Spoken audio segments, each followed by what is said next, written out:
திமுக இன்னைக்கு பலம் இழந்ததாக அவங்க கட்சியே கருதுறாங்க. இன்ஸ்டாகிராம் அரசியலால் நம்ம வீழ்ந்தோம். இப்போ ஸ்டாலினை நம்பி திமுக செல்கிறதா, இல்லை உதயநிதி ஸ்டாலினை நம்பி திமுக செல்கிறதா? ஸ்டாலின் உதயநிதி இரண்டுமே ஒன்று தான். ஒரு பெரிய ஸ்டாலின், சின்ன ஸ்டாலின். இன்ஸ்டாகிராமில் இந்த நாடு செல்கிறது என்று சொல்வதற்கு முன்பு ஊழல் தான் திமுக தான் ஊழல். ஒரு அரசியல்வாதியுடைய பங்கு என்ன? அநியாயத்தை தட்டி கேட்பது. அப்போ அநியாயத்தை தட்டி கேட்பதற்கு கூட எனக்கு முடியாதுன்னு சொன்னால், அப்படி என் பொது வாழ்க்கைக்கு அரசியலுக்கே உன்னுடைய குடும்பம், குட்டி, குழந்தை இவர்களை வாழ வைப்பதற்காக தான் அரசியலுக்கு வந்தேன்னு நிரூபணமாகும். இந்த கட்சியை எப்படி மக்கள் ஆதரிப்பாங்க? தலித் வாக்கு முழுக்க விஜய் போயிடுச்சு, மீதி திருமாவே போயிட்டார். என்னைக்கு திருமா ஆஃபீஸ்க்கு விஜய் போனாரோ அன்னைக்கே முடிஞ்சிச்சு. திமுகவுக்கும் தலித்துக்களுக்குமான உறவு முடிவுக்கு வந்தது. உங்களோடு தொடர்ந்து பயணித்த வேல்முருகன் உங்களுடைய 15 சீட்டுக்கு பெரிய தோல்விக்கு அவர் தான் காரணம். காசு கொடுத்தா ஓட்டு போட்டுருவாங்கன்ற மக்கள் மனநிலை மாறிடுச்சுன்னு அவங்களுக்கு தெரியல. பணத்தையும் வாங்கிட்டான். உதயசூரியனுக்கு வாங்கிட்டு விசிலுக்கு போட்டான். ரெட்டை இலைட்டு வாங்கிட்டு விசிலுக்கு போட்டான். திருச்சி கிழக்கில் ஸ்டாலின் அவர்களை போட்டியிடுவதற்காக அவங்க கட்சிக்காரங்களே அங்கங்கே தீர்மானத்தை நிறைவேற்றுறாங்க. அவர் போட்டியிட போறாரா? அந்த மாதிரி வாய்ப்புகள் எதுனா இருக்கு? குளத்தூர்லேயே ஜெயிக்க முடியாத ஸ்டாலின் திருச்சியில் வெற்றி பெறுவதற்கு இரண்டாவது முறையும் தோல்வி. இல்லை, அந்த முடிவை எடுப்பாரா? ஃபர்ஸ்ட் அறம் நாடு நேயர்களுக்கு அன்பு வணக்கம். இன்று நம்முடன் இணைந்திருப்பவர் மூத்த பத்திரிகையாளர் ஐயா தமிழா பாண்டியன் அவர்கள். ஐயா வணக்கம். வணக்கம். திமுக பேரடிக்கு பிறகு என்ன பண்ணுவது, யார் மீது குற்றம் சாட்டுவதுன்னு பல ஆலோசனைகள் நாளுக்கு நாள் போய்கிட்டே இருக்குங்க. திமுக இன்னைக்கு பலம் இழந்ததாக அவங்க கட்சியே கருதுறாங்க. ஸ்டாலினே வெளிப்படையாக எல்லா இடத்துலையும் சொல்கிறாரு, இன்ஸ்டாகிராம் அரசியலால் நம்ம வீழ்ந்தோம்னு சொல்லிட்டு இருக்காங்க. இப்போ ஸ்டாலினை நம்பி திமுக செல்கிறதா, இல்லை உதயநிதி ஸ்டாலினை நம்பி திமுக செல்கிறதா? இல்லை, இப்போ ஸ்டாலின் உதயநிதி இரண்டுமே ஒன்று தான். ஒரு பெரிய ஸ்டாலின், சின்ன ஸ்டாலின், அவ்வளோதான். இதில் இன்ஸ்டாகிராமில் இந்த நாடு செல்கிறது என்று சொல்வதற்கு முன்பு ஊழல் தான் திமுக தான் ஊழல். ராஜபக்சே கட்சி தான் திமுக. இந்த நிலை தமிழக மக்களுடைய மனதில் நீங்கா இடம்பெற்று இந்த 5 ஆண்டு காலத்தில், இந்த 5 ஆண்டு கால ஆட்சி என்பது அதிமுக போட்ட பிச்சை. அதிமுக பாஜக கூட்டணி இல்லை என்றால் திமுக 3% வித்தியாசத்தில் வெற்றி பெற வாய்ப்பில்லை. அதிமுக பாஜக கூட்டணி, இந்த கூட்டணி தான் திமுகவை ஆட்சி கட்டியில் அமர்த்தியது. இவங்க 5 ஆண்டு காலத்தில் லஞ்ச லாவணிய ஊழல், எங்கே திரும்பினாலும் ஊழல். இது மக்கள் மனதில் மிகப்பெரிய வெறுப்பு. ஈழத்தமிழர் பிரச்சனையில் ராஜபக்சேவை விட கொடுமையாக நடந்தது. அதுதான் 2011க்கு பிறகு அதிமுக வந்தது. ராஜபக்சே தன்னுடைய இனத்துக்கு ஆதரவாக தமிழர்களை கொண்டொழித்தான். இந்த தமிழ்நாட்டு ராஜபக்சே கருணாநிதி ஆதரவும் இல்லை, எதிர்ப்பும் இல்லை. இனம் அழிகிற பொழுது இனத்தை அழிப்பவனுக்கு ஆதரவும் இல்லை, அவனை நான் எதிர்க்கவும் இல்லை. எந்த சமரசத்துக்கு நான் தயாராக இல்லை, நான் வேடிக்கை பார்க்கிறேன். இதுக்கு ஒரு முதலமைச்சர் தேவையா? நீங்கள் ஆதரவும் இல்லை, எதிர்ப்பும் இல்லைன்னா உன்னுடைய பங்கு என்ன? ஒரு அரசியல்வாதியுடைய பங்கு என்ன? அநியாயத்தை தட்டி கேட்பது இல்லையா? அப்போ அநியாயத்தை தட்டி கேட்பதற்கு கூட எனக்கு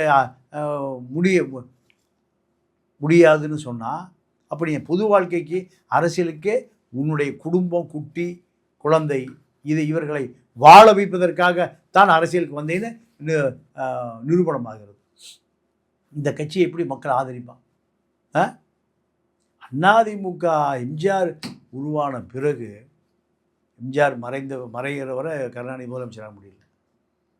கருணாநிதி மறைந்த பிறகு தான் எம்ஜிஆர் மறைவு தான் கருணாநிதி முதலமைச்சராக்கியது 2 வருஷம்.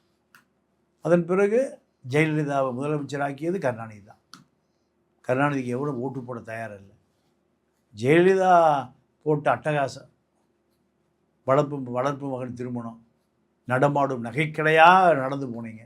இதை பார்த்து திமுக ஓட்டு போட்டோம். விரும்பியா போட்ட மக்கள் இல்லை. அதே நிலைமை தான். திமுகவை எதிர்த்து அதிமுக ஓட்டு போடுவோம். இன்று வரை திமுகவுடைய நிலைமை அப்படித்தான். விஜய் யார் எதிர்த்தார்? திமுகவை தான் எதிர்த்தார். விஜயகாந்த் யாரை எதிர்த்தார்? திமுகவை தான். அத்தனை பேரும் எம்ஜிஆர் உட்பட ஜெயலலிதா உட்பட அத்தனை பேரும் திமுக எதிர்ப்பு தான் அவர்களுக்கான அடிப்படை கொள்கையே. இன்று வரை அதான் தொடர்கிறது.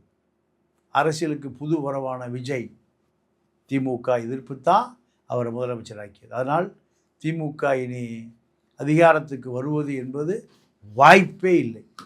அதுதான் எப்படியாவது என் மகனை கூட இருந்து நீங்கள் அவனை முதலமைச்சர் ஆக்கணும்னு வாக்குறுதி வாங்கினார் திரும்ப இப்போ எங்கே போயிட்டார்? புதிய உதயநிதி கண்டுபிடிச்சிட்டார்.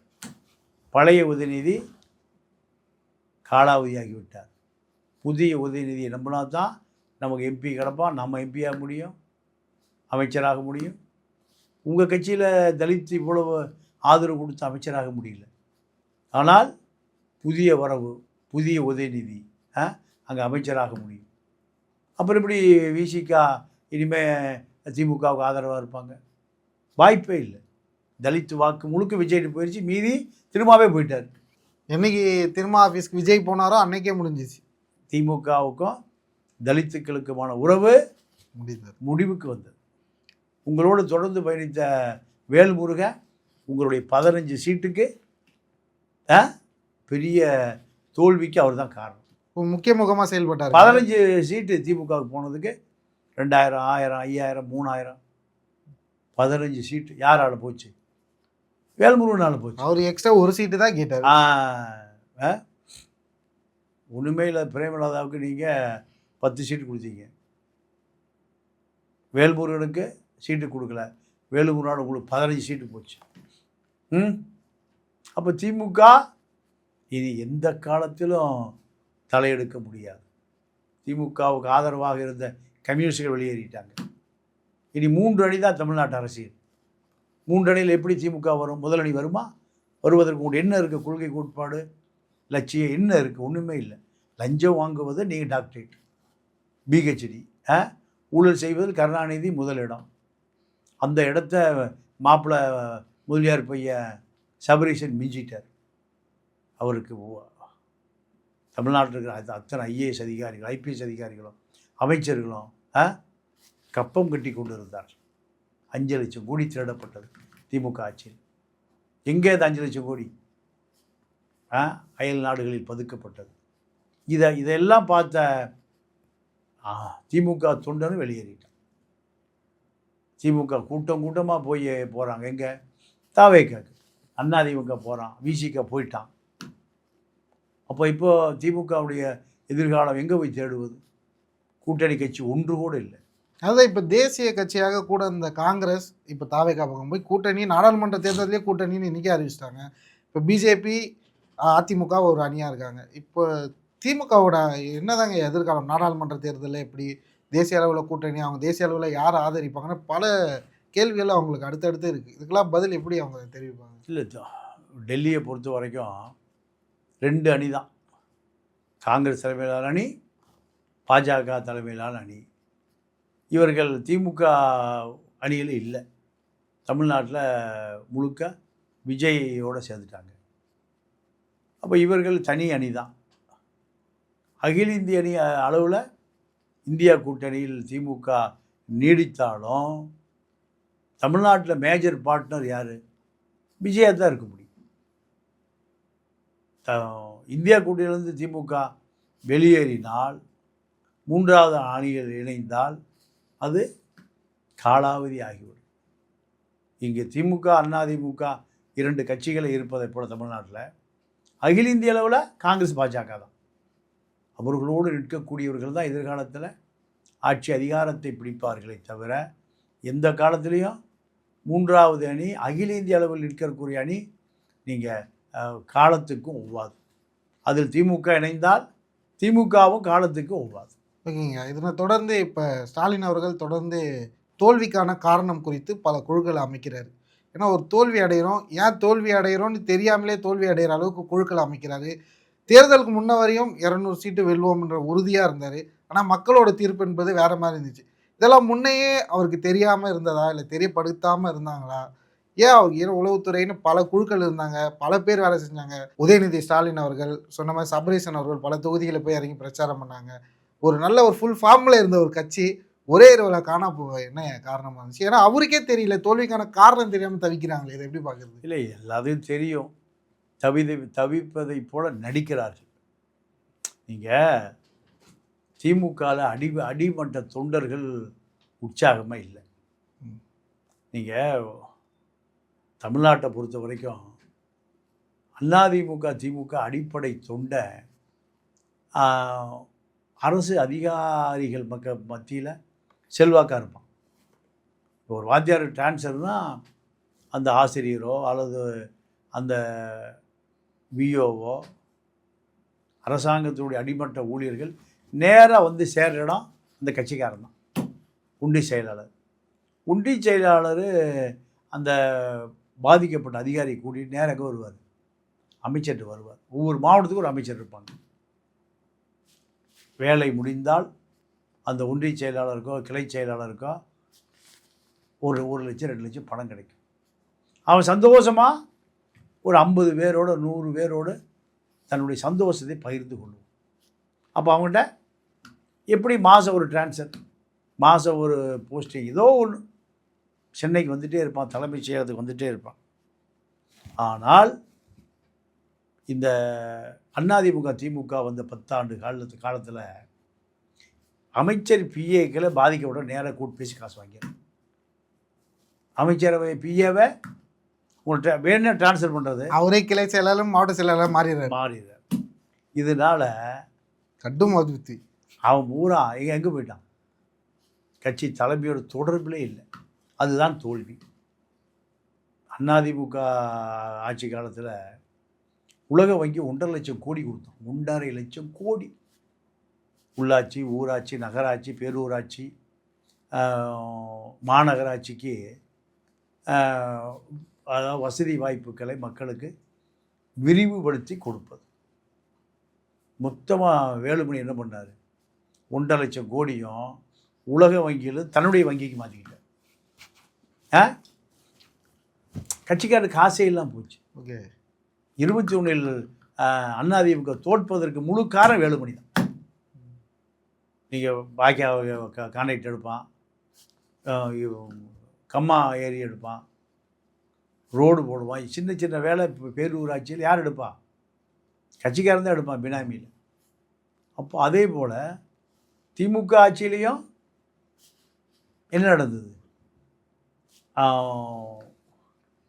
உள்ளாட்சித்துறை அமைச்சர் நேரு அத்தனையும் அவரே எடுத்துக்கொண்டார். அதுக்கு சாட்சி எங்கே பார்த்தாலும் காவேரி மருத்துவமனை 10,000 கோடி 20,000 கோடி ஒரு மருத்துவமனை. அப்போ அதிமுக தொண்டங்கிட்டையும் எந்த காசு போகலை, திமுக தொண்டங்கிட்டையும் எந்த காசும் போகலை. அப்போ என்ன ஆகும், தேர்தலுக்கு அவன் வேலை செய்யணும். தேர்தலுக்கு கொண்டு போய் பணத்தை கொடுத்தான், அப்படியே அவன் வச்சுக்கிட்டான். 5 வருஷம் கொடுக்க தான் என்கிட்ட வர, ஆமாம், வர்ற காசு எனக்கு போ. இப்படித்தான் திமுக தோல்வி, அதிமுக தோல்வி. இதை கொள்கை ரீதியாக அவர்களை தயார்படுத்து. நீங்கள் எதுக்கு எப்படி தயார்படுத்துறீங்க, கொள்ளையடித்து காசை கொடுத்தா 2,000 கொடுத்தா ஓட்டு போட்டுருவோம். இப்போ 2,000 வாங்கிட்டு ஓட்டு போட்டான் விசிலுக்கு. பெரும் அதிர்ச்சி ஆகிடுச்சு, ரொம்ப அதிர்ச்சி ஆகிடுச்சு. அவங்களுக்கு காசு கொடுத்தா ஓட்டு போட்டுருவாங்கன்ற மக்கள் மனநிலை மாறிடுச்சுன்னு அவங்களுக்கு தெரியல. பணத்தையும் வாங்கிட்டான், விசிலுக்கு உதயசூரியனுக்கு வாங்கிட்டு விசிலுக்கு போட்டான், ரெட்டை இலைட்டு வாங்கிட்டு விசிலுக்கு போட்டான். அதாங்க, ஏதோ ஒரு தொகுதியில் கூட 15 பூத் கமிட்டி மெம்பர் இருக்காங்களா, ஆனால் அந்த வார்டில் வாங்கின ஓட்டே 5 தானா, மீதி 10 பேர் அவங்க கட்சிக்காரில். பூத்து கமிட்டியால் வேறு கட்சிக்கு போட்டான்.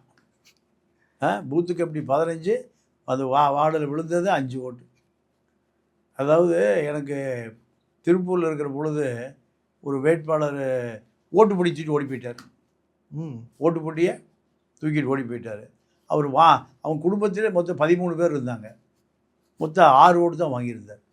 இதுக்கு எதுக்கே பொட்டி தூக்கிட்டு போனேன்னு நான், உன் வீட்லேயே உனக்கு ஓட்டு போடல, பொண்டாட்டி உள்ள குழந்தை குட்டியே உனக்கு ஓட்டு போடலை, அப்போ எதுக்கு நீ பொட்டி தூக்கிட்டு போனேன்னு. அது மாதிரி திமுக நிலைமை அப்படி தான் இருக்குது.